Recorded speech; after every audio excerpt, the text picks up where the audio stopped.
خالی گھر علیم الحق حقی کی تحریر کا ایک شاہکار ہے۔ یہ ایک ایسی کہانی ہے جو محبت کی حقیقت پر مبنی ہے، ایک ایسی محبت جو انسان کو جن سے لڑا دیتی ہے۔ اگر آپ کو یہ ناول پسند آئے تو ہمارا چینل ضرور سبسکرائب کیجیے گا۔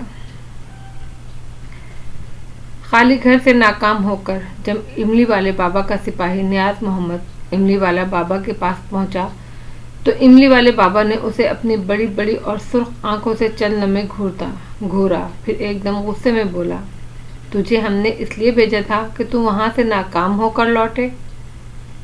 بس جی، غلطی ہو گئی، نیاز محمد گردن جھکا کر بولا، ویسے میں نے بازی جیت لی تھی، بازی جیت کر آیا ہوتا تو اس وقت تیری گردن جھکی ہوئی نہ ہوتی۔ املی والے بابا نے اس کی بات کاٹی۔ بس جی، وہ لڑکا اس کے فریب میں آ گیا اور حصار سے نکل بھاگا۔ اس میں لڑکے کا کیا قصور؟ تم اس لڑکے کی جگہ ہوتے تو تم بھی یہی کرتے۔ میں پوچھتا ہوں، اس لڑکے کو اپنے ساتھ اندر لے جانے کی کیا ضرورت تھی؟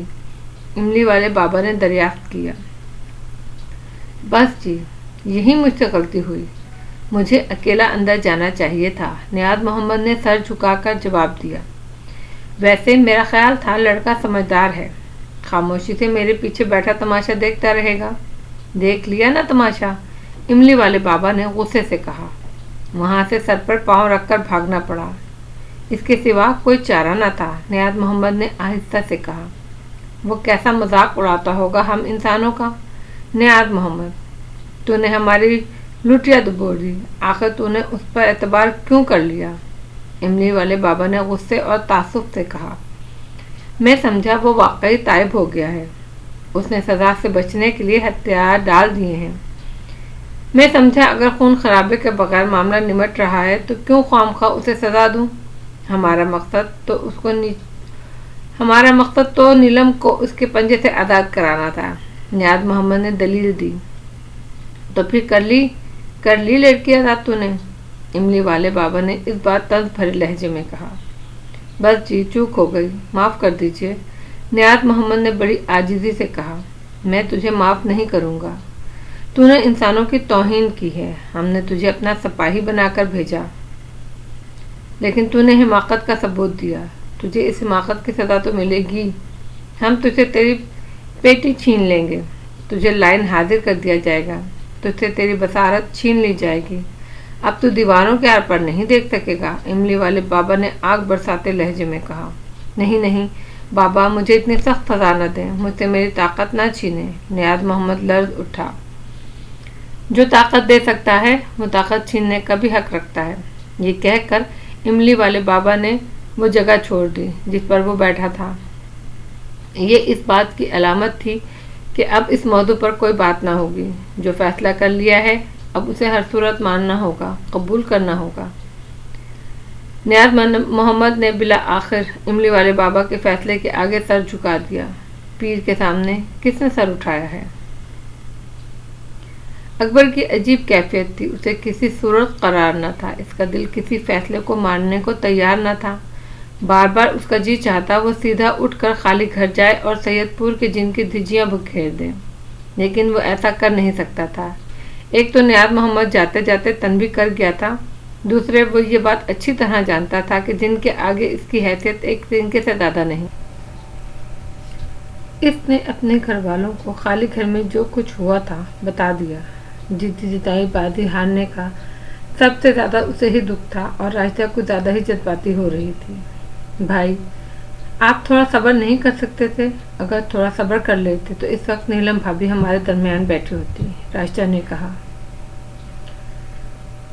بس راجدہ، کیا بتاؤں، اس وقت کچھ سمجھ ہی نہیں آیا، کچھ میں زیادہ ہی جذباتی ہو گیا، اکبر بڑے افسوس سے بولا۔ ویسے بیٹا، ہوا تو برا ہی، ایک اچھا موقع ہاتھ آیا تھا اس سے نجات کا۔ امی، اب میں کیا کروں؟ کیا املی والا بابا کے پاس پھر جاؤں؟ وہاں جانے سے پہلے ماموں فرقان سے مل آؤ، انہیں سارے حالات بتاؤ، ان سے ہی مشورہ طلب کرو۔ شام کو اکبر جب ماموں فرقان کے گھر پہنچا تو وہ اسے گھر پہ نہ ملے، وہ ابھی دکان سے آئے ہی نہیں تھے۔ اس نے سوچا گھر پر انتظار کرنے کے بجائے دکان کا رخ کرے، لیکن گھر سے فوراً ہی نکل جانا مناسب نہ تھا۔ वो कुछ देर शम्सा और मोमानी रिहाना से गपशप करता रहा। शम्सा उठकर किचन में चाय बनाने लगी तो अकबर ने उसे रोक दिया। नहीं फूफो जान, शुक्रिया, मैं चाय नहीं पीऊंगा। क्यों भतीजे, ऐसी क्या नाराजगी है? शम्सा ने बड़ेपन से कहा। चाय नहीं पीनी तो क्या कोल्ड ड्रिंक मंगवाऊं? ऐसी सर्दी में कोल्ड ड्रिंक पिलवाएंगी? अकबर ने हंस कर कहा। चलिए फिर कॉफी बना देती हूँ। शम्सा ने भी जवाब दिया। नहीं भाई शुक्रिया, मैं अब चल रहा हूँ। अकबर ने जाने के लिए पर तोले। देखा अम्मी, अब्बू घर पर नहीं है तो इनसे बैठा नहीं जा रहा। ये यहाँ अब्बू से ही मिलने आते हैं, हमसे नहीं। शम्सा ने तंज किया। अरे नहीं, ऐसी कोई बात नहीं। अकबर से जब कोई जवाब ना बन पड़ा तो वो हंस पड़ा। तो फिर बैठ जाइए और आज खाना खाए बगैर ना जाइए। शम्सा ने हंसकर कहा। चलो ठीक है। देखा अम्मी, इन्होंने ठीक भी कैसे मरे हुए लहजे में कहा। शम्सा बोली। अरे लड़की, तू तो हाथ धोकर पीछे पड़ जाती है। मुमानी रिहाना ने उसे डांटा। शुक्र करें अम्मी, हाथ धोकर ही पीछे पड़ती हूँ, गंदे हाथों से नहीं। तौबा है, मुमानी रिहाना ने कहा।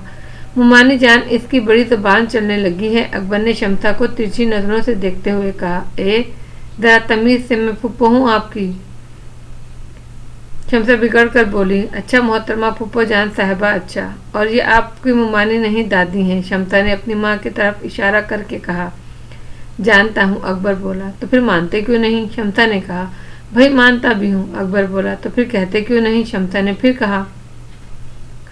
मुमानी जान, इसे क्या हो गया है? मालूम होता है दिमाग को सर्दी लग गई है। अकबर हंसा। शम्सा ज्यादा बकवास न कर, जाकर कॉफी बना। अकबर ने मुमानी रिहाना ने उसे डांटा। नहीं मुमानी जान, कॉफी नहीं, चाय, अकबर ने फिर कहा। तब शम्सा हंसी और अकबर को अंगूठा दिखाती बावर्ची खाने में चली गई। इस थोड़ी सी नोक झोंक से अकबर को बड़ा फायदा हुआ। दोपहर से इस पे जो डिप्रेशन का दौरा पड़ा था उसमें अफाका हुआ। इसका जहन खुला और कुछ उदासी कम हो गई। तब अकबर ने दुकान पर जाने का इरादा मुलतवी किया और मुमानी रिहाना से पूछा। मामू कब तक आएंगे? जी बस आने ही वाले होंगे। क्यों, खैर तो है? कोई ख़ास बात हुई है? हाँ मुमानी जान, ख़ास बात है, इनसे ज़रा मशवरा करना था। मशवरा?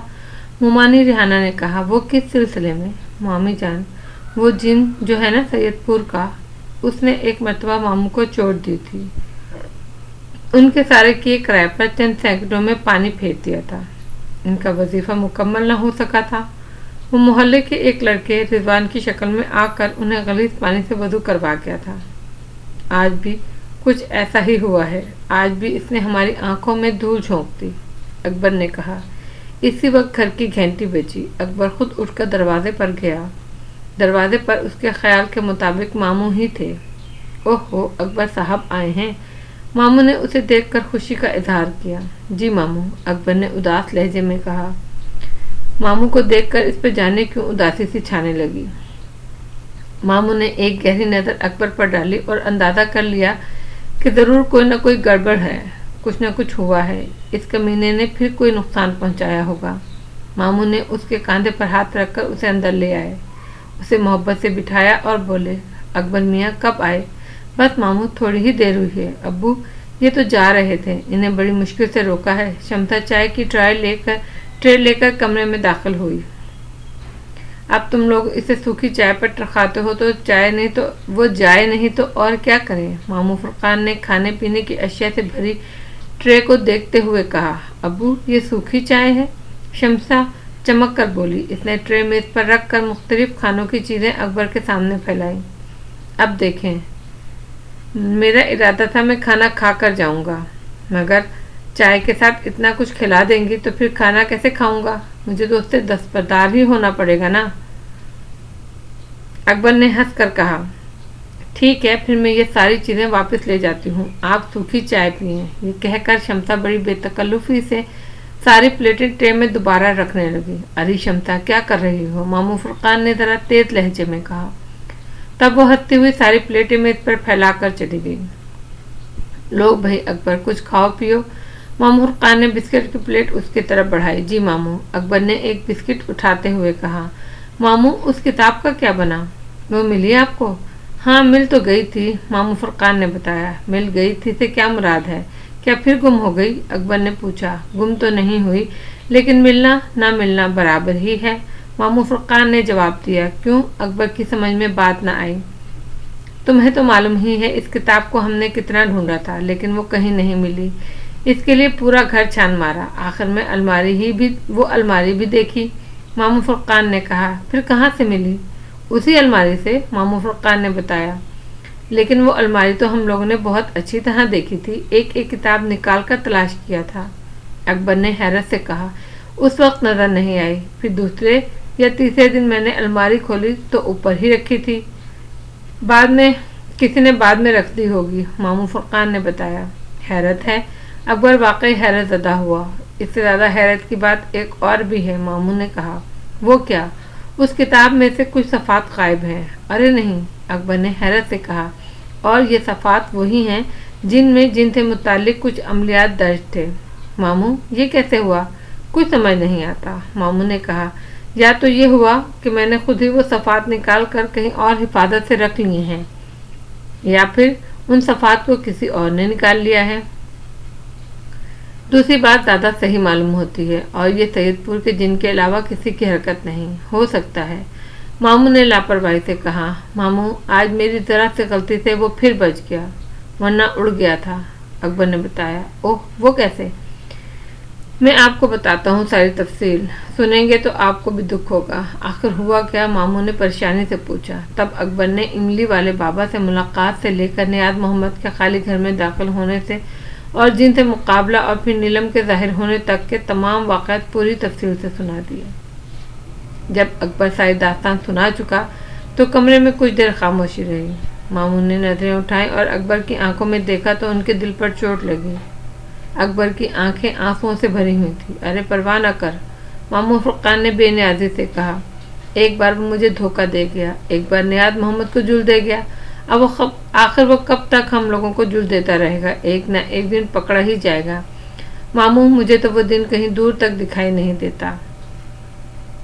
اکبر نے اپنی آنکھوں کو صاف کرتے ہوئے کہا۔ میں مایوس نہیں ہوا ہوں، ماموں نے کہا۔ میں خود املی والے بابا سے جا کر بات کروں گا۔ ہاں ماموں، چلیں، املی والے بابا سے ملاقات کریں، ہو سکتا ہے وہ آپ کو کوئی عمل بتا دیں۔ وہ آدمی تو کام کے معلوم ہوتے ہیں، ہم وہاں سے کچھ نہ کچھ ضرور لے کر اٹھیں گے، ماموں نے کہا۔ ماموں، پھر کب چلیں؟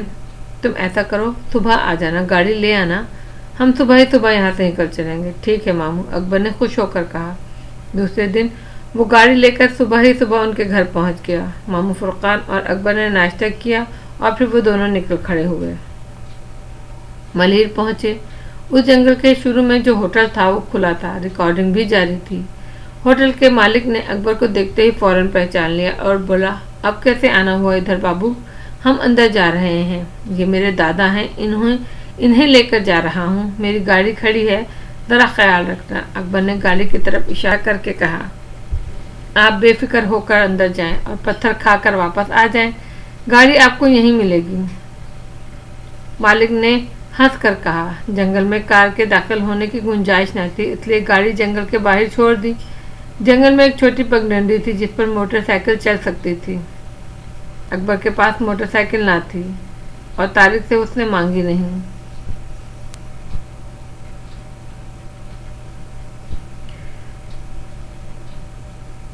اس نے سوچا موٹر سائیکل مانگ کر کیا فائدہ ہوگا، کیونکہ موٹر سائیکل املی کے درخت تک تو ویسے بھی نہیں جا سکتی، آگے جا کر پتھروں سے بھرا راستہ آ جاتا تھا، پیدل چل کر ہی عبور کرنا پڑتا تھا۔ جب پیدل ہی چلنا تھا تو کچھ دور کے لیے موٹر سائیکل پہ سفر بیکار تھا۔ یہی سوچ کر اکبر نے اپنی گاڑی لے لی۔ یہ ہوٹل اچھے لوگوں کا نہیں معلوم ہوتا، ماموں فرقان نے جنگل میں داخل ہو کر کہا۔ جی ماموں، آپ ٹھیک کہہ رہے ہیں، یہاں پر بڑی عجیب عجیب شکلیں دکھائی دیتی ہیں۔ ہماری گاڑی تو محفوظ رہے گی نا؟ ماموں نے خدشہ ظاہر کیا۔ جی ماموں، اکبر نے کہا، میں نے اسی لیے ہوٹل کے مالک سے گاڑی کا خیال رکھنے کو کہا ہے، کوئی خطرے والی بات نہیں۔ وہ ہوٹل والا کہہ رہا تھا بے فکر ہو کر جائیں اور پتھر کھا کر آئیں۔ اصل میں بات یہ ہے کہ املی والے بابا نے مجھے سختی سے منع کر دیا تھا میں کسی سے اس ملاقات کا ذکر نہ کروں۔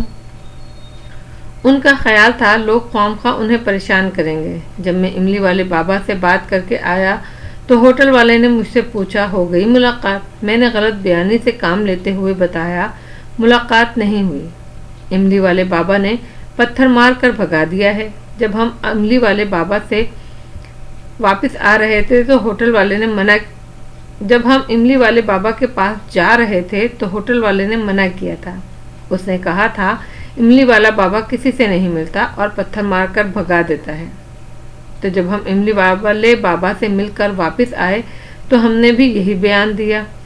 اب اس طرح دوبارہ جنگل میں جاتے ہوئے دیکھا تو سمجھ گیا میں کہاں جا رہا ہوں۔ اسی لیے اس نے ہنس کر کہا بے فکر ہو کے چلیں اور پتھر کھا کر واپس آئے۔ اس بیوقوف کو یہ نہیں معلوم کہ میری ملاقات املی والے بابا سے ہو چکی ہے۔ اگر اسے یہ بات معلوم ہو جائے تو ماموں نے بات ادھوری چھوڑی تو میرے خیال میں یہاں بیٹھنے والا ہر شخص ان کی قدم بوسی کے لیے پہنچ جائے، طرح طرح کی خواہشیں کر کے انہیں پریشان کرے۔ اسی لیے املی والے بابا کسی دنیا والے کو اپنے پاس پھٹکنے نہیں دیتے۔ اکبر نے کہا لیکن تم اس معاملے میں خاص خوش قسمت ہو۔ ہاں ماموں، واقعی مجھ پر انہوں نے خاص مہربانی کی ہے۔ چلتے چلتے وہ خاصے اندر نکل آئے تھے۔ ابھی تک وہ پگڈنڈی چل رہی تھی جب چلتے چلتے خاصی دیر ہو گئی اور ماموں فرقان کو کوئی نہر نہ دکھائی دی تو کچھ پریشان ہو کر بولے اکبر کیا ہم صحیح راستے پر جا رہے ہیں؟ جی ماموں، راستہ تو یہی ہے، ابھی ہمیں مزید چلنا ہے۔ چلنے کی تو خیر کوئی بات نہیں، ماموں نے اعتماد سے کہا، مجھے پیدل چلنے میں مزہ آتا ہے، میں میلوں پیدل چل سکتا ہوں، ڈر یہ ہے کہ کہیں ہم غلط سمت میں نہ جا رہے ہوں۔ اس کی آپ پرواہ نہ کریں، میں ایک مرتبہ یہاں آ چکا ہوں اور جس راستے کو میں ایک دفعہ دیکھ لوں بھولتا نہیں، بشرطے کہ راستہ سچائی کا ہو۔ ماموں نے ہنس کر بات کا رخ موڑا، راستہ صرف راستہ ہوتا ہے، یہ چلنے والے پر ہے کہ وہ اس پر چل کر سچ کو اختیار کرے یا جھوٹ کے فریب میں مبتلا ہو جائے۔ اکبر نے فلسفہ جھاڑا، ہم دنیا والے جب تک جیتے ہیں فریب میں مبتلا رہتے ہیں، مر کر پتہ چلتا ہے کہ ہم کہاں تھے اور ہم نے کیا کھویا اور کیا پایا۔ ماموں یہ دنیا کیا ہے؟ اکبر نے نیا سوال چھیڑا۔ یہ دنیا بیٹے، یہ دنیا ایک خواب ہے، ایک پرفریب لمحہ، صرف ایک لمحہ ہے اور وہ بھی پرفریب، ایک خواب جیسا۔ اکبر نے کہا جو زندگی ہم نے گزارنا ہے اس زندگی کا یہ دنیا ایک لمحہ ہے، اس ایک لمحے کے لیے ہم کیا کچھ نہیں کرتے۔ وہی بات ہے کہ سامان 100 برس کا، پل کی خبر نہیں، ہزاروں خواہشیں اور ہر خواہش ایسی کہ ہر خواہش پہ دم نکلے۔ زندگی صرف ایک لمحے کی، بلکہ یوں کہنا چاہیے ہماری دنیا صرف ایک لمحے کی خواہش سمندروں سے بھری ہے، خواہشوں اور سمندروں سے بھری ہے۔ پھر آدمی کیا کرے؟ ہر طرف ہاتھ مارتا ہے، یہ بھی مل جائے وہ بھی مل جائے۔ اکبر اگر ہم غور کریں تو ہمیں معلوم ہوگا کہ اس دنیا میں ہمیں باندھ کر پھینکا گیا ہے، ایک حد سے آگے ہم نہیں دیکھ سکتے، دماغ محدود، ایک حد سے آگے ہم نہیں سوچ سکتے، سماعت محروم ہے، ایک حد سے آگے ہم سن بھی نہیں سکتے۔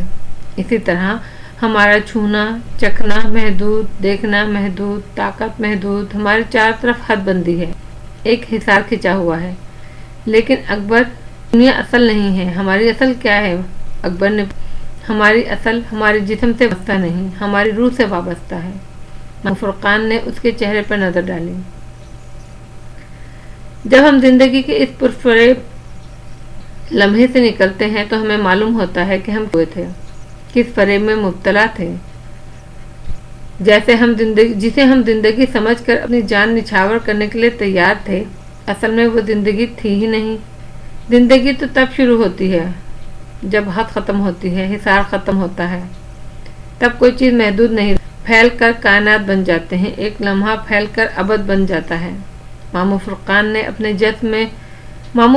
اپنے جذب میں بولے جا رہے تھے اور اکبر انہیں دیکھ کر مسکرائے جا رہا تھا۔ ماموں آپ تو بڑی بھاری بھاری باتیں کرتے ہیں۔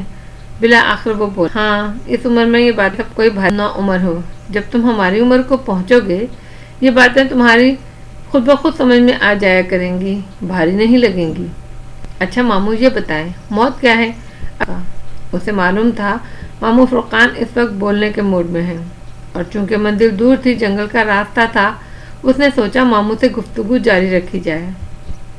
جو کچھ وہ کہہ رہے تھے وہ اگرچہ اس کی سمجھ میں کچھ آ رہا تھا اور کچھ نہیں، لیکن باتیں اسے اچھی لگ رہی تھیں۔ موت بہت ہی خوبصورت چیز ہے، ماموں نے مسکرا کر کہا۔ بہت خوبصورت چیز ہے ماموں، یہ آپ کیا کہہ رہے ہیں؟ اکبر نے حیران ہو کر کہا، آدمی مر کر مرتا نہیں بلکہ زندہ ہوتا ہے، محدود سے لامحدود ہوتا ہے۔ وہ بولے، ماموں مجھے تو موت سے ڈر لگتا ہے۔ اکبر نے کہا، ابھی تم دنیا کے فریب میں مبتلا ہو، जब तुम इससे निकलोगे तो डरना छोड़ दोगे। बातें करते हुए वो दोनों खासी अंदर आ गए थे। अब हमारा रास्ता खत्म हो गया और पत्थरों से भरा रास्ता शुरू हो गया। वो दोनों पत्थरों पर चलते हुए बिलाखिर नहर पर निकल आए। इत्तेफाक की बात वो उसी जगह निकले जहाँ उन्होंने कुछ पत्थरों को रख कर इन्हें बनाई थी। ये पत्थर अब भी जूं थे। अकबर के कदमों में अब तेजी आई। फुरकान से भो कर बोला, मामू अब हम नजदीक आ गए हैं। इमली का दरख्त करीब ही है। कुछ दूर चले तो दरमियान में खड़ा हुआ इमली का भारी सा दरख्त नजर आने लगा। सामने पहुंचे तो उन्हें इमली वाला बाबा कहीं नजर न आया। पत्थर भी खाली था और दरख्त के तने में बना हुआ मेहराबी खोखा भी। यहाँ तो बाबा जी कहीं नहीं आ रहे। अकबर ने परेशान होकर कहा, हो सकता है दरख्त के पीछे हों। मामू फुरकान ने राय जाहिर की। मैं जाकर देखूं? अकबर ने पूछा। हाँ जाओ, मगर दरख्त के उस तरफ है तो मुझे इशारा कर देना, मैं आ जाऊंगा। अकबर ने जूते मोजे उतार कर एक तरफ रखे, पैंट के पांचे जहां तक लपेट सकता था लपेट लिए, पानी में पहला कदम रखा। अभी उसने दूसरा कदम आगे बढ़ाया ही था, आवाज आई, ठहर जा। अकबर ने सर देखा। इमली वाला बाबा अचानक ही दरख्त के पीछे से निकलकर सामने आया था और हाथ के इशारे से उसे अपनी तरफ आने से रोक रहा था। अकबर का उठा हुआ कदम फौरन जम गया। वो जैसे पत्थर का हो गया।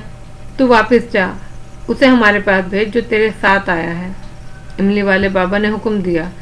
ये हुक्म सुनकर अकबर फौरन पानी से निकल आया और मामू से मुखातिब होकर बोला, जाए मामू, बाबा जी आपको बुला रहे हैं। अच्छा ठीक है। ये कहकर मामू फुरकान ने जूते मोजे उतारे, शलवार ऊंची की और पानी में घुस गए। ठंडे पानी में से गुजर कर ऊंची नीची सीढ़ियों पर पहुंचे, फिर चबूतरे पर चढ़ गए। अकबर ने देखा इमली वाले बाबा पलटकर जा चुके थे। अब उसने पत्थर पर बैठकर आसन पा लिया था और उनकी आंखें बंद थीं। मामू फुरकान इसके सामने दो जानू होकर मुअद्दबाना अंदाज में बैठ गए। इमली वाले बाबा ने चंद सेकंड बाद अचानक आंखें खोली। अपनी लाल अंगारा आंखों से मामू फुरकान को घूरा।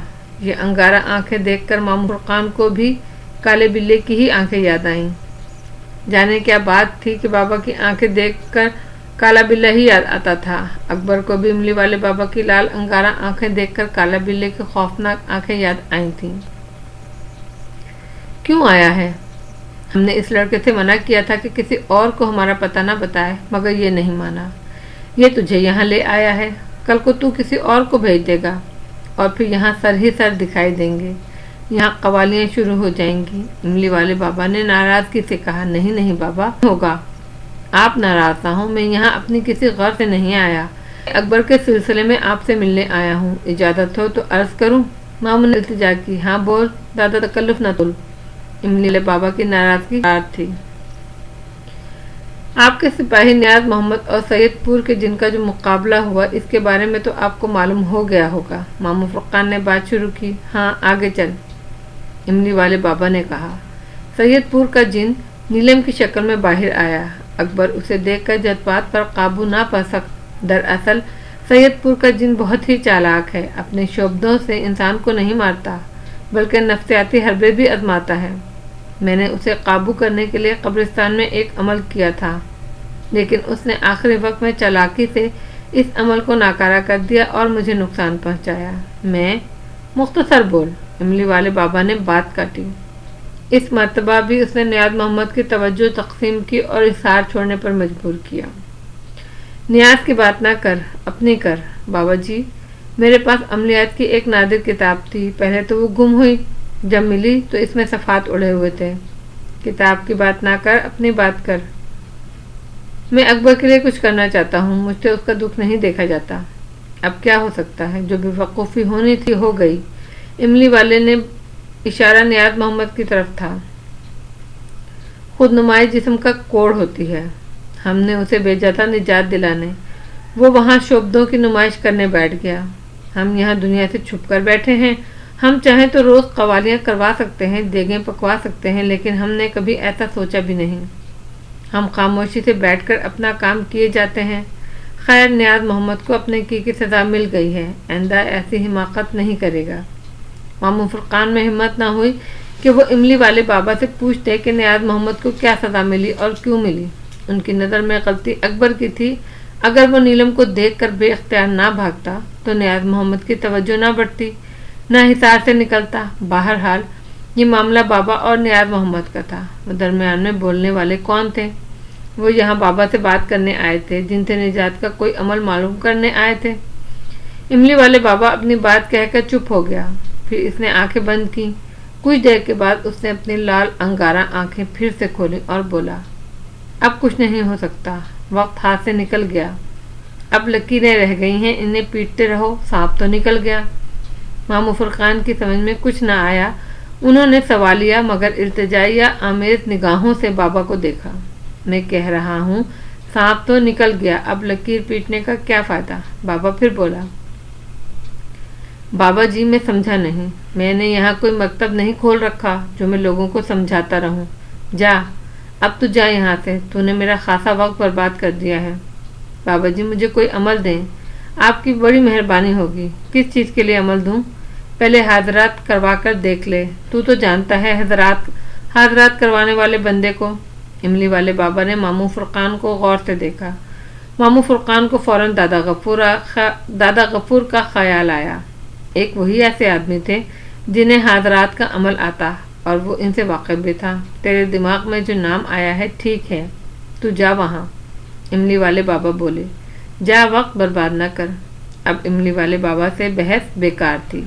मामू फुरकान फौरन ही खड़े हुए। ठीक है बाबा, मैं जाता हूँ, अगर ज़रूरत पड़ी तो मैं आपकी खिदमत में फिर हाजिर हो जाऊँगा। मामू फुरकान ने इमली वाले बाबा से इल्तिजा आमेज अंदाज में पूछा। इमली वाले बाबा ने कोई जवाब न दिया। उसने जवाब में आंखें बंद कर लीं। मामू फुरकान चंद लम्हे वहाँ रुके कि शायद जवाब मिले, लेकिन उन्होंने कुछ न कहा। आंखें बंद किए हाथ से जाने का इशारा कर दिया। खुदा हाफिज, मामू फुरकान ने कहा और सीढ़ियों की तरफ चल दिए। अकबर नहर के उस पार बड़ी ही बेचैनी से टहल रहा था। मामू फुरकान को वापस आता देखकर उसकी तरफ बढ़ा। उसने मामू फुरकान के चेहरे का जायजा लिया, अंदाज़ा लगाना चाहा कि मामू फुरकान कुछ लेकर लौट रहे हैं या तही दामन ही वापस आ रहे हैं। मामू फुरकान के चेहरे पर संजीदगी छाई हुई थी। जब वो पानी से गुजरकर किनारे पर आए तो अकबर ने हाथ बढ़ाकर उन्हें ऊपर खींच लिया। मामू फुरकान ने अपने पैर झाड़कर मोजे और जूते पहने। उन्होंने मुड़कर इमली वाले बाबा को देखा। वो आंखें बंद किए और आसन जमाए बैठे थे। मामू ने अकबर का हाथ थामा और बोले, आओ अकबर, वापस चलें। क्या हुआ मामू, क्या बात हुई? अकबर ने आगे बढ़ते हुए कहा। आगे चलकर बताता हूँ, यहाँ से निकल चलो, मामू ने तसल्ली आमेज लहजे में कहा। पत्थरों की निशानी को देखकर वो दोनों जंगल में दाखिल हुए। फिर पथरीला रास्ता ख़त्म हुआ। यहाँ से वहाँ पगडंडी शुरू हो गई जो सीधी होटल पर निकलती थी। मामू ने इमली वाले बाबा से होने वाली गुफ्तगू मन व अन दोहरा दी। सारी बात सुनकर अकबर ने बड़े तासुफ से कहा, नियाज़ बाबा बेचारा ख्वामखा मारा गया। हाँ, कुछ समझ में बात आई, कुछ नहीं आई, मामू ने कहा। खैर तो तुम्हारी वजह से बिगड़ा था। खैर होगी कोई बात, बाबा ने नियाज़ मोहम्मद को बिला वजह सजा न दी होगी। हो सकता है इसने उनके किसी हुक्म की खिलाफ वर्जी की हो, हम क्या कह सकते हैं। इमली वाले बाबा ने सारी बातें और उलझा दी। जब मैं आया था तो उन्होंने बड़े साफ साफ बातें की थी, मुझे तसल्ली दी थी, दुख भरे दिन ख़त्म होने की नवीद सुनाई थी, जश्न मनाने को कहा था। अकबर ने कहा, ऐसे लोग हमेशा एक जैसी बातें नहीं करते, बस उनकी रो होती है। जिस तरफ चल पड़े, आज तो उन्होंने मामले की कोई बात ही नहीं की। हालांकि मैंने कई मरतबा अमल की तरफ तवज्जो दिलाई।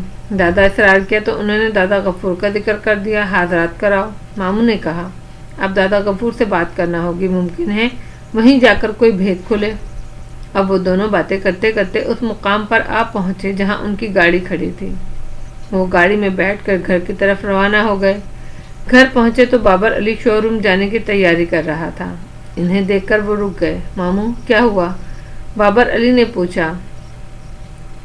मामू आप ज़रा सारी तफसीर इन्हें बताइए, मैं हाथ मुंह धो लूँ, और राहिदा तुम अच्छी सी चाय तो पिलाओ। अकबर ये कहकर उठ गया।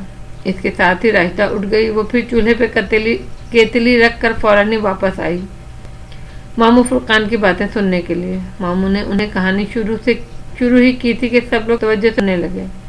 थोड़ी देर बाद अकबर भी मुँह हाथ धोकर आ गया। वो भी हैरान करने वाले किस्से में शामिल हो गया। जहाँ जहाँ मामू भूलते वहाँ अकबर टुकड़ा लगा देता।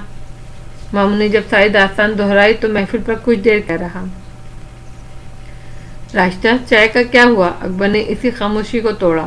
तब राशिदा को जैसे होश आया, ओह, मैं तो चूल्हे पे केतली रखकर भूल ही गई। पानी तो पक पक कर पागल हो गया होगा। अब इसी में पत्ती न डाल देना। मालूम है मुझे, मैं ध्यान से नहीं आई, राशिदा ने जवाब दिया और किचन की तरफ भागी। राशिदा चंद मिनटों में चाय दोबारा दम देकर ले आई। चाय पीते हुए भी खामोशी तारी रही। सब अपनी अपनी जगह सोचों में गुम थे। मामू, अब क्या होगा?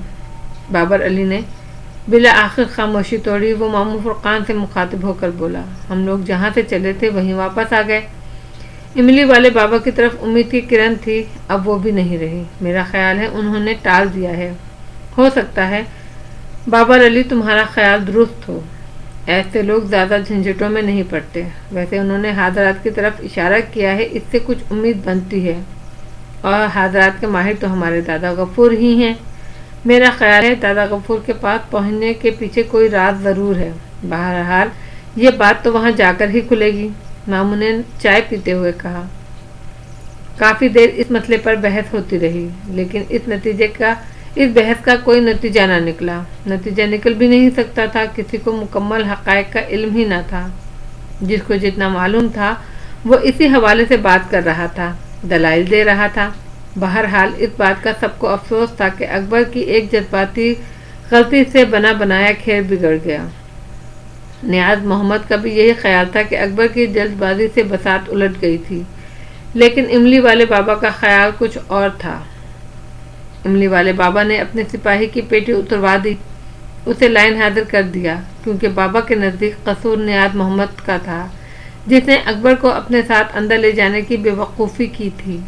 बातें करते करते काफ़ी वक्त गुजर गया तो अकबर ने कहा, मामू क्या ख्याल है, चलें? अब खाना खा कर जाएं। बाबर अली ने कहा। फिर मामू ने ज़ोहर की नमाज़ पढ़ी, इसके बाद खाना खाया, कुछ देर आराम किया। फिर वो दोनों बंस रोड के लिए निकल गए। बंस रोड पहुँचे तो असर का वक्त नज़दीक था। वो दोनों बिल्डिंग की सीढ़ियाँ चढ़ने लगे। हम बड़े ही अच्छे वक्त पर आए हैं। अच्छा, अकबर ने कहा। हाँ, हाजात के अमल के लिए ये वक्त बेहतरीन होता है। दादा गफूर असर की नमाज पढ़कर फौरन ही इस अमल के लिए बैठ जाएंगे। मामू, पहले तो उन्हें सारी रुदात सुनानी होगी, अकबर ने आखिरी सीढ़ी पर पांव रखते हुए कहा। दादा के फ्लैट का दरवाज़ा सामने था। अकबर ने घंटी बजाई। दादा गफूर खुद दरवाजे पर आए और उनकी आस्तीनें चढ़ी हुई थी। शायद वो वज़ू करने जा रहे थे। दोनों को देखकर बहुत खुश हुए। बोले, आखा, आज तो बड़े बड़े लोग आए हैं यहाँ। मामू फुरकान और अकबर ने बारी बारी उन्हें सलाम किया। दादा ने खुशदिली से जवाब दिया और कहा, आओ भाई, अंदर आ जाओ। वो अपने कमरे में जाकर चौकी पर बैठ गए। पर तुम कैसे हो? बस ठीक हूँ दादा, अकबर ने धीरे से कहा। और तुम फुरकान? मैं बिल्कुल ठीक हूँ, अल्लाह का फजल है। कैसे आना हुआ? आप शायद वज़ू करने जा रहे थे। हाँ, इरादा तो यही था। आप वज़ू कर आएँ, मुझे आपसे बात करनी है। इसका पस मंज़र समझाने में 10 से 15 मिनट लगेंगे। तुम अपनी बात करो, मैं वज़ू कर लूँगा, अभी तो अज़ान भी नहीं हुई। ठीक है, मैं आपको सारी बात बताता हूँ। ये कहकर मामू फुरकान ने सारी रुदात दोबारा दोहराई। दादा गफूर पूरी तवज्जो और खामोशी से सारा किस्सा सुनते रहे। इन्हें नियाज मोहम्मद की नाकामी का सुनकर बड़ा ही दुख हुआ। बोले, ये तो बहुत बुरा हुआ। इससे ज़्यादा बुरा ये हुआ कि इमली वाले बाबा ने हमें टाल दिया। मेरा ख्याल था मैं उनसे कोई अमल वगैरह मालूम कर लूँगा, लेकिन उन्होंने मामले की कोई बात ही नहीं की। जब मैंने अमल का जिक्र किया तो वो बोले, किस चीज़ के लिए अमल बताऊं? पहले हजरात कराकर देख लो। तू जानता है हजरात वाले बंदे को।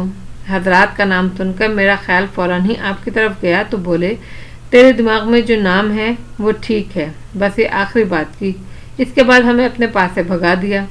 मामू ने कहा, बंदा तो पढ़ा लिखा मालूम होता है। दादा गफूर ने कुछ सोचते हुए कहा। इशारा इमली वाले बाबा की तरफ ही था, इसमें तो कोई शक नहीं। मामू ने भी तायद की। फिर देखते हैं हाजात करके, दादा ने कहा और वज़ू करने बाथरूम चले गए। नमाज के बाद दादा गफूर ने शीशे के गिलास में अंदर से पानी मंगवाया, उसे अपने सामने रखा और तस्बीह हाथ में लेकर कुछ पढ़ने लगे। दादा 15 मिनट तक कुछ पढ़ते रहे। उन्होंने गिलास अपने नज़दीक सिरकाया और एक सफ़ेद चादर से खुद को ढांप लिया। फिर चंद लम्हे तक वो दुल्हन बने बैठे रहे। इसके बाद उन्होंने वो चादर सर से उतार कर एक तरफ फेंकी। उनका चेहरा पूरा पसीने में शराबूर था। चादर से पसीना पोंछते हुए बोले, फुरकान, मामला ज़्यादा गड़बड़ है। क्या मतलब अबर आलूद है? फुरकान ने पूछा। नहीं, धुआं नहीं है, दादा गफूर ने बताया। तो फिर क्या हुआ? मामू ने पूछा। धुआं न होने के बावजूद कुछ भी दिखाई नहीं दे रहा, दादा गफूर ने वजाहत की। दादा, आप देख क्या रहे थे? इस मर्तबा अकबर ने मुदाखलत की। अकबर तुम? मामू फुरकान ने अकबर से कुछ कहना चाहा, लेकिन दादा गफूर ने हाथ के इशारे से मामू फुरकान को रोक दिया। फिर उन्होंने गहरी नज़रों से अकबर को देखा और मुस्कुराकर बोले, मैं सैयदपुर के जिन को देखने की कोशिश कर रहा हूँ। मतलब साफ होने के बावजूद कुछ दिखाई नहीं दे रहा। फिर तो मामला गंभीर है। मामू फुरकान ने ख्याल इजहार किया। एक मर्तबा और कोशिश करके देखें। चलो ठीक है, एक मर्तबा और कोशिश करके देख लेता हूँ। दूध का दूध और पानी का पानी हो जाएगा। दादा ने ये कहकर एक तस्बीह घुमाई और फिर गिलास को अपने सामने सिरका कर चादर अपने सर पर डाल ली। चंद मिनट के बाद जब उन्होंने चादर हटाई तो उनका चेहरा पसीने में नहाया हुआ था। उन्होंने चादर से पसीना पोंछते हुए कहा, वही धाक के 3 पात। क्या दादा? मैंने नहीं समझा। अकबर की समझ में उनकी बात न आई।